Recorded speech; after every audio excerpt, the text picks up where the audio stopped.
সম্প্রতি রাকাল রাহা ওরফে সাজ্জাদুর রহমান নামক একজন ব্যক্তি ফেসবুকে একটি বিতর্কিত পোস্ট করেছেন, যেটি মুসলমানদের ধর্মীয় অনুভূতিতে আঘাত হেনছে।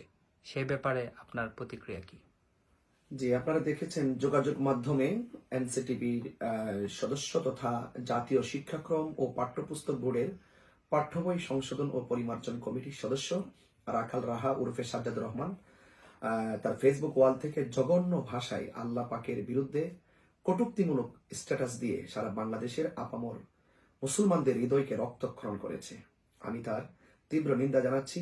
পাশাপাশি ইন্টারিম গভর্নমেন্টকে বলবো, অনতি বিলম্বে এই রাখাল রাহা ওরফে সাজ্জাদুর রহমানকে এনসিটির পদ থেকে অপসারণ করতে হবে এবং পাশাপাশি বাংলাদেশের প্রচলিত আইন অনুযায়ী তার বিরুদ্ধে সর্বোচ্চ শাস্তি নিশ্চিত করতে হবে, যেন আগামীতে কোনো ধরনের নতুন রাখাল রাহা অবতারণ না হয়।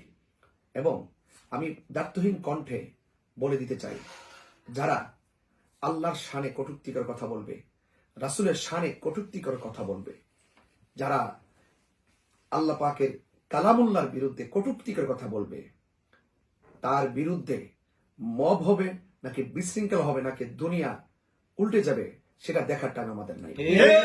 আমার পরিষ্কার কথা হলো, বিগত দিনেও যারা আল্লাহর বিরুদ্ধে কথা বলেছে, রাসূলের বিরুদ্ধে কথা বলেছে, তাদের বিরুদ্ধে আহলুস সুন্নাত ওয়াল জামাত যেভাবে বলিষ্ঠ কণ্ঠে প্রতিবাদ করে আসছে, তার ধারাবাহিকতায় আগামীর দিনেও যদি কেউ আল্লাহর শানে, রসুলের শানে যদি কটূক্তি করে, আমরা কখনোই ঘরে বসে থাকবো না। এই সমস্ত গুরুত্বপূর্ণ জায়গায় দায়িত্বহীন ব্যক্তিরা কিভাবে চান্স পায়? আল্লাহ পাকের বিরুদ্ধে এরকম জঘন্য ভাষায় কটূক্তি করে সে দুঃসাহস কোথায় থেকে পায়? তার পেছনে শক্তিটা কোথায়, সেটা আমাদের দেখতে হবে। তার বিরুদ্ধে যদি যথাযথ সর্বোচ্চ শাস্তি নিশ্চিত করা হয়, তবেই মুসলমানদের আত্মা শান্তি পাবে। মুসলমানগণ ঐক্যবদ্ধ থাকুন।